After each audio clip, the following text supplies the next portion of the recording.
بسم الله الرحمن الرحیم.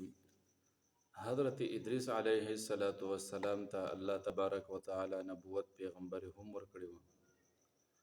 او ادریس علیه السلام ته الله تبارک وتعالى 13 صحیفه هم ورکړی وي. اولنې چې اسلحه ایجاد کړي و هم ادریس علیه السلام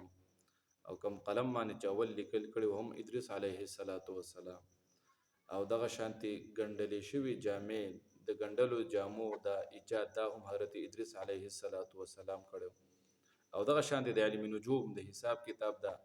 دا حساب کتاب دا هم الله تبارک وتعالى ادریس علیه السلام ته په تور د معجزه باندې خودلی او ادریس علیه السلام ته ادریس علیه السلام ذکر کې د کثرت د تدریس د کتاب لستلو د وجنه الله تبارک وتعالى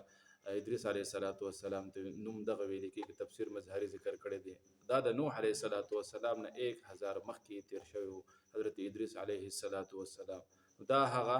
خبرې وی چې کوم ټول اولنی ادریس علیه السلام په خپل کړیو لکه اسلحه شو د بنو قابیل سره به جنگ هم کړو یا قلم مبارک باندې اول لیکل شو علم نجوم دا حساب کتاب شو او دغه شانتي دویم څه جنګندري شوی جامې دا هم حضرت ادریس علیه